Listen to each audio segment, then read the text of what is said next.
Mi primo se casó con alguien que no soportamos, y ahora usa cada reunión familiar para presumir y criticar nuestras vidas. Mi primo siempre fue el centro de atención en la familia. Desde pequeños, era el favorito de nuestros abuelos, el niño prodigio que podía hacerlo todo bien. Aunque nuestras vidas tomaron caminos diferentes, siempre mantuvimos una relación cordial, hasta que apareció ella.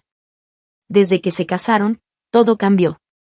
Cada reunión familiar se convirtió en una competencia en la que mi primo y su esposa usaban cualquier oportunidad para menospreciarnos y alardear de su vida. Pero lo que empezó como una simple molestia terminó por revelar secretos que fracturaron la familia para siempre. La primera vez que conocimos a Paula, su esposa, fue en una cena familiar. Mi tía había insistido mucho en que todos estuvieran presentes, asegurando que era una ocasión especial. Paula entró a la casa con una actitud que inmediatamente cambió el ambiente. Vestía impecable, con ropa que claramente buscaba impresionar, y desde el primer momento no paró de mencionar marcas caras y viajes internacionales. Cada palabra que salía de su boca parecía una declaración de superioridad. Durante la cena, sus comentarios fueron directos y, en ocasiones, hirientes. Cuando mi madre mencionó que había hecho el pastel, Paula respondió con una sonrisa forzada que nunca entendía por qué la gente dedicaba tanto tiempo a algo que podía comprarse en un buen lugar. Mi primo no intentó suavizar la situación. De hecho, sonrió como si estuviera de acuerdo. Observé cómo mi hermano menor clavaba la mirada en su plato, claramente incómodo. La tensión en el ambiente era palpable, pero todos intentamos mantener la calma.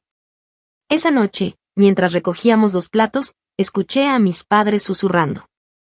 Mi madre dijo que Paula no le había dado buena impresión, y mi padre asintió, mencionando que había algo en su actitud que no parecía genuino. Yo intenté darle el beneficio de la duda, quizá estaba nerviosa o simplemente tenía una personalidad más directa. Pero en el fondo, algo no se sentía bien.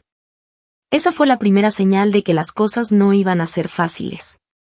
Cuando mi primo anunció su boda, todos esperábamos algo grande. Sabíamos que Paula tenía un estilo extravagante, pero nadie imaginó la magnitud de lo que estaba por venir. Desde el principio, ella dejó claro que el evento debía ser una experiencia inolvidable. Contrató a un equipo de organizadores de bodas que transformaron todo en un espectáculo de lujo, con un presupuesto que dejó a mi tía, la madre del novio, completamente relegada. Mi tía, quien siempre había soñado con organizar la boda de su único hijo, apenas tuvo voz en las decisiones. Paula incluso llegó a decir que quería algo libre de toques familiares tradicionales, lo que para mi tía fue un golpe bajo. Las discusiones entre Paula y mi tía eran frecuentes, y aunque mi primo intentaba mediar, siempre terminaba tomando el lado de su esposa. El día de la boda fue como entrar en una película de Hollywood. Las decoraciones eran deslumbrantes, la música en vivo era interpretada por una banda reconocida, y el menú incluía platillos que la mayoría de nosotros ni siquiera podíamos pronunciar. Aunque todo lucía perfecto, la atmósfera era fría. Durante el brindis, Paula agradeció a mi primo por rescatarla de una vida aburrida y dijo que juntos estaban destinados a cosas grandes. Su discurso dejó a muchos desconcertados, especialmente a nuestros abuelos, quienes siempre habían valorado la humildad y la sencillez. Esa noche, mientras la fiesta continuaba, mi abuela le dijo en voz baja a mi abuelo que esa no era la boda que había imaginado para su nieto. Algo en sus palabras me hizo sentir que este era solo el comienzo de algo mucho más complicado. Después de la boda, las reuniones familiares se convirtieron en algo completamente diferente. Paula y mi primo siempre llegaban tarde, haciendo una entrada dramática que capturaba la atención de todos. En cada ocasión, traían historias de sus últimos viajes, compras o logros, y cada palabra parecía diseñada para hacernos sentir inferiores. Mi hermano mayor, que recientemente había perdido su trabajo, fue uno de los blancos favoritos de Paula. Durante una reunión, hizo un comentario sobre cómo la estabilidad económica dependía de tomar riesgos y ser visionarios. Mi hermano, visiblemente afectado, intentó defenderse diciendo que no todo en la vida era dinero, pero Paula lo interrumpió con una risa condescendiente. Fue un momento humillante que dejó a todos en silencio. La tensión creció aún más cuando Paula comenzó a criticar las decisiones de vida de otros miembros de la familia. Comentó que mis padres deberían vender la casa en la que habían vivido toda su vida para mudarse a algo más moderno, y que mis tíos deberían invertir en propiedades en lugar de gastar en cosas triviales.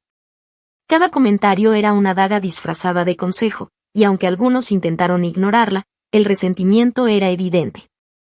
Actualización 1. Con el tiempo, muchos familiares comenzaron a evitar las reuniones para no tener que lidiar con Paula. Aunque mi primo seguía siendo parte de la familia, su actitud también había cambiado. Parecía estar completamente bajo la influencia de Paula, y su relación con el resto de nosotros se volvió cada vez más distante. El conflicto alcanzó un nuevo nivel en el cumpleaños de mi abuelo. Paula y mi primo llegaron con un regalo que, a primera vista, parecía un gesto generoso, un reloj suizo clásico que, según explicó Paula con orgullo, había sido difícil de conseguir. Sin embargo, lo que pudo haber sido un detalle significativo se transformó en una fuente de tensión cuando Paula comenzó a hablar sobre cómo era importante dar cosas de calidad para demostrar aprecio. Mi abuelo, un hombre humilde que siempre había valorado más los gestos sencillos que los lujos, aceptó el regalo con una sonrisa educada, pero era evidente que no estaba cómodo. Lo peor fue cuando Paula hizo un comentario despectivo sobre los demás regalos, diciendo que era evidente que algunos no entendían la importancia de invertir en algo duradero. La incomodidad en la habitación era palpable. Mi prima menor, que había hecho un dibujo para mi abuelo, pareció retraerse, casi avergonzada. Mis padres intentaron desviar la conversación hacia otros temas, pero la tensión ya había quedado en el aire. Paula, sin inmutarse, continuó con sus comentarios sobre el valor real de las cosas, y la mirada de mi abuelo, aunque no lo decía, hablaba por sí misma. Sabía que a esa altura, ya no solo se trataba de un simple regalo, sino de un conflicto mucho más grande. Después del incidente del cumpleaños, las reuniones familiares se volvieron un terreno minado. Cualquier comentario, cualquier palabra fuera de lugar podía desencadenar una nueva pelea. Paula y mi primo comenzaron a llegar cada vez menos a las reuniones, alegando estar ocupados con proyectos importantes o viajes de negocios. Pero la verdad era que su ausencia ya no era una sorpresa para nadie. Lo que más nos dolía era que parecía que mi primo se había distanciado de todos, incluso de sus propios padres. Una tarde, mi madre me llamó preocupada. Tu primo está tomando decisiones extrañas, está casi irreconocible, me dijo. Me contó que mi tía había intentado hablar con él sobre cómo su relación con Paula estaba afectando la familia, pero él se mostró defensivo y distante. No entienden lo que estamos logrando, había dicho mi primo, y esa respuesta fue la que más nos marcó. Ya no hablaba de la familia como antes, todo lo que mencionaba estaba relacionado con Paula y sus nuevos círculos sociales. El verdadero punto de no retorno llegó cuando, en una fiesta de Navidad, Paula se deshizo completamente de cualquier intento de armonía. Durante la cena, comenzó a hablar abiertamente de sus proyectos empresariales y de cómo, según ella, todos en la familia deberían aprender a emprender como lo había hecho ella y mi primo. La frase que dijo, si no estás ganando dinero de manera inteligente, realmente estás desperdiciando tu vida, quedó grabada en todos nosotros. Mi madre, quien siempre había sido el pilar de la familia, no pudo más. Dejó el tenedor en el plato con un gesto que no habíamos visto en años. Eso no es lo que importa, Paula, dijo con firmeza, y por primera vez en mucho tiempo, una discusión abierta estalló entre todos nosotros. Paula, sin perder la compostura, sonrió de manera condescendiente. Claro, lo que importa es que todos estén conformes con su mediocridad, soltó. La cena terminó de manera abrupta, y todos nos retiramos a nuestras casas con el corazón lleno de frustración. El descubrimiento de mi tía sobre lo que realmente estaba pasando fue un golpe que no esperaba. Había comenzado a sospechar que algo no estaba bien, pero nunca imaginé que las consecuencias serían tan profundas. Ella nos contó, en una conversación llena de nervios y con voz temblorosa, que había encontrado documentos que confirmaban que muchos de los ahorros de la familia estaban siendo redirigidos hacia inversiones que Paula había recomendado. Estas inversiones, según lo que pude entender, no solo eran arriesgadas, sino que también parecían estar diseñadas para beneficiar únicamente a Paula y a su círculo cercano, sin tener en cuenta la estabilidad de la familia. Mi tía había encontrado una carta de una agencia inmobiliaria en la que se mencionaba una propiedad de lujo que mi primo había adquirido bajo el nombre de Paula. A pesar de que la familia no tenía conocimiento de esa compra. El inmueble era una mansión, cuyo precio era exorbitante, y la forma en que se había financiado era aún más alarmante.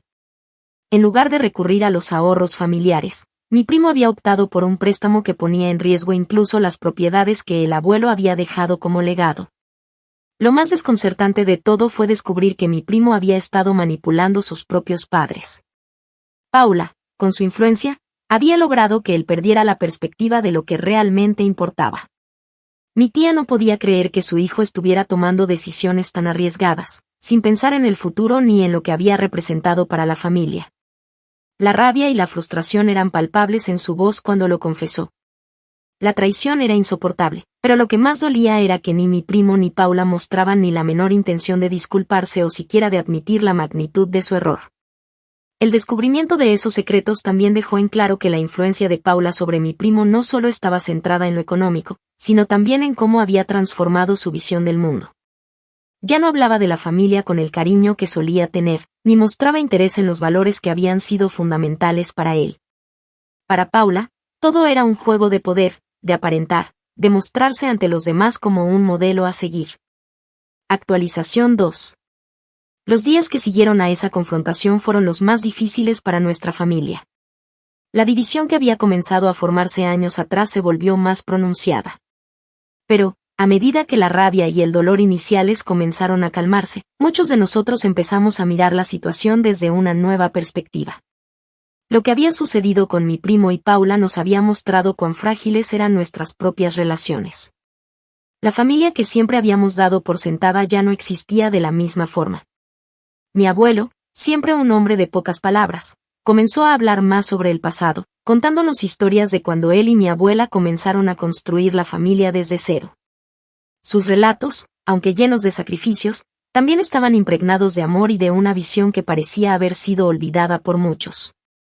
Nos enseñó que la verdadera riqueza no era la acumulación de bienes materiales, sino la construcción de una vida en común, basada en el respeto y el apoyo mutuo. A pesar de la pérdida que sentíamos, hubo algo positivo que surgió de todo esto, una nueva apreciación por los lazos familiares. Todos, en mayor o menor medida, empezamos a replantearnos qué significaba ser parte de esta familia. No se trataba de competir con el mundo exterior, sino de mantener vivos los valores que nos habían unido durante generaciones. La vida no era un espectáculo de lujo, sino una serie de momentos compartidos, de historias contadas en la mesa, de risas y también de dificultades que se enfrentaban juntos. Después de la confrontación con mi primo, la familia estuvo rota durante un tiempo.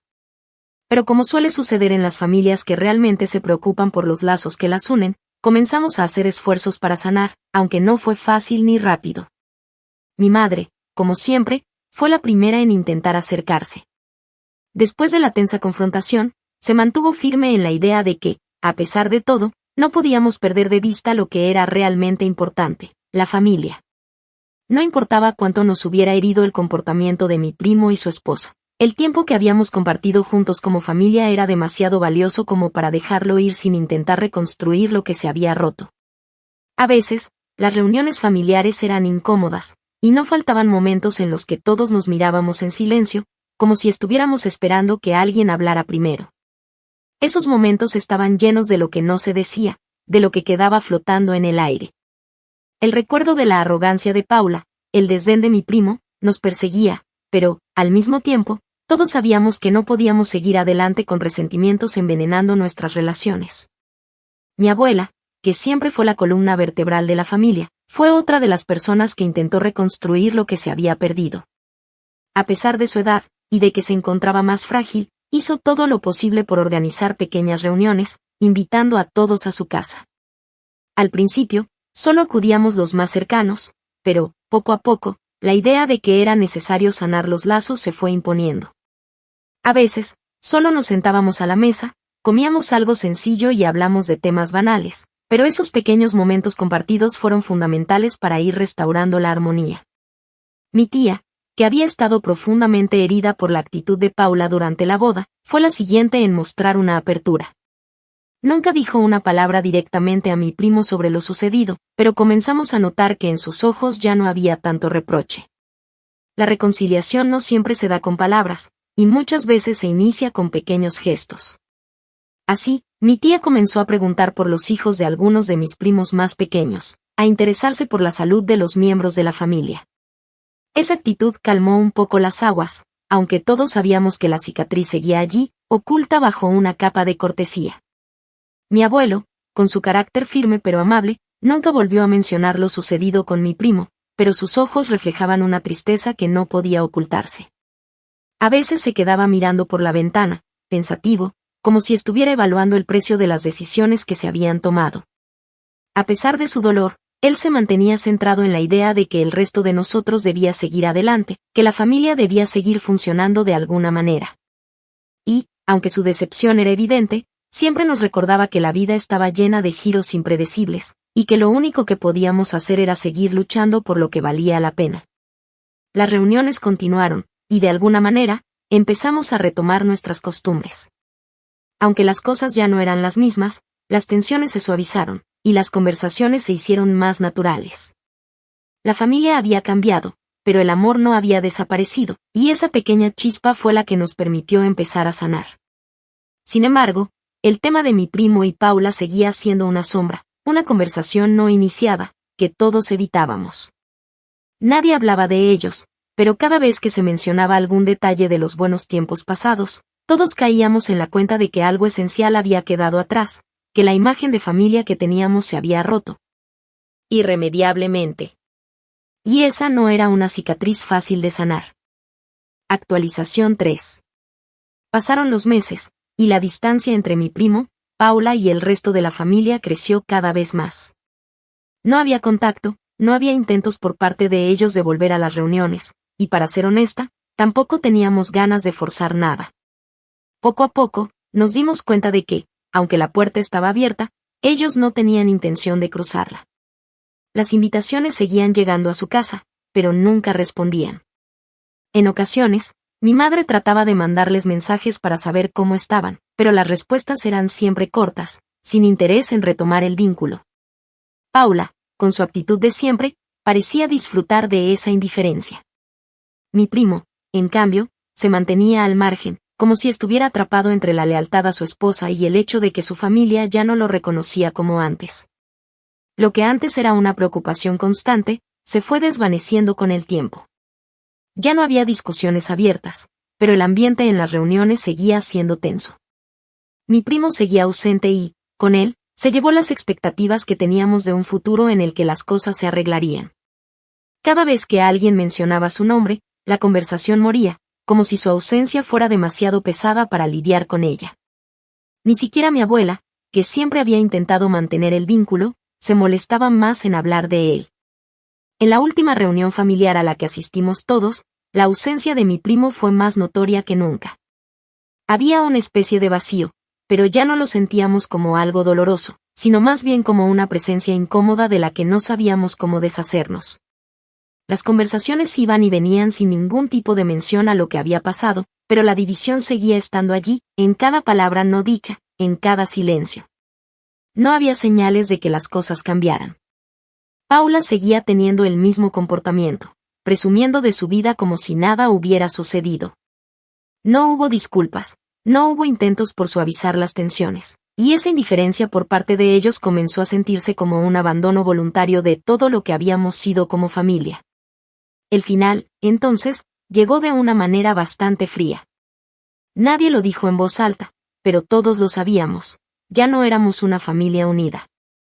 Mi primo y Paula no iban a regresar, y aunque no lo aceptábamos completamente, todos sabíamos que la relación con ellos estaba irremediablemente rota. Ya no era cuestión de esperar un cambio, era una aceptación tácita de que la distancia entre nosotros y ellos era insalvable. Hoy, cuando alguien menciona a mi primo, todos nos miramos como si no supiéramos qué hacer con ese nombre. No hay más discusiones ni intentos de reconciliación. La vida sigue, y la familia sigue adelante, pero algo en nosotros se rompió de forma permanente, y esa grieta, aunque silenciosa, nunca desaparece.